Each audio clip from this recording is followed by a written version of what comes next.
भंडारा जिले की तुमसर नगर परिषद चुनाव को लेकर सियासत तेज हो गई है।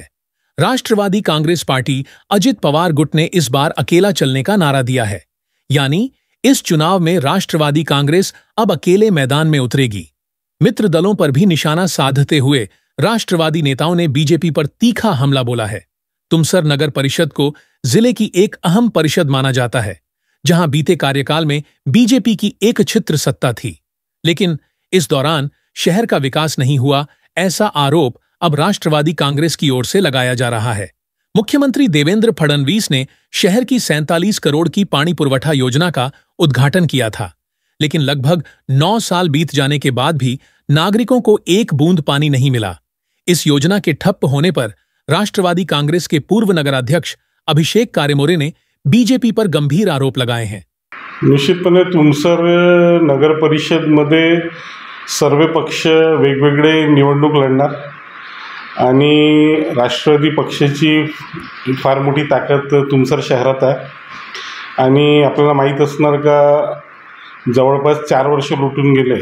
इथे प्रशासकीय राजवट आहे आणि त्या अगोदर इथे भारतीय जनता पार्टीचे नगराध्यक्ष होते आणि एक हाती सत्ता भारतीय जनता पार्टीची नगर परिषद तुमसरमध्ये स्थापित होती। तर जवळपास पूर्ण शहर रखडलेलं आहे। शहरात अनेक मोठे मोठे प्रकल्प, आज शहरात 47 कोटीची पाणी पुरवठा योजना तुमसर शहराला लाभली होती, पण योजनेचा एक बूंद पाणीसुद्धा 9 वर्ष लुटून गेले, पण आतापर्यंत नागरिकांना ते पाणी भेटलं नाही। जवळपास 4 वर्षा अगोदर सन्माननीय मुख्यमंत्री श्री देवेंद्रजी फडणवीस यांच्या हस्ते ह्या पाणी पुरवठ्याचं लोकार्पण झालं, पण 4 वर्षानंतरही आजपर्यंत एक बूंद पाणीसुद्धा लोकांपर्यंत पोहोचलं नाही। त्याच प्रकारे आज आपण रस्त्यांची हालत बघा, गावात साफसफाई नाही होत, पूर्ण गावमध्ये अनेक धुळीचं साम्राज्य उभरून दिसतंय।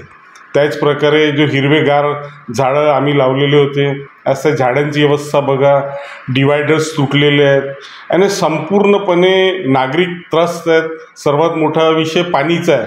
आतापर्यंत आमच्या वेळेस आम्ही 2 टाईम पाणी नागरिकांना देत होतो, आज 1 टाईमही तुटक पद्धतीने पाणी भेटतं। तर संपूर्णपणे पूर्ण गाव त्रस्त आहे, नागरिक त्रस्त आहे। तर कुठेतरी याचा परिणाम आपल्याला समोरच्या निवडणुकीमध्ये दिसायला भेटेल। तुमसर नगर परिषद चुनाव के मद्देनजर राष्ट्रवादी कांग्रेस के इन आरोपों से स्थानीय राजनीति में हलचल मच गई है। देखना होगा जनता इस बार किसे मौका देती है।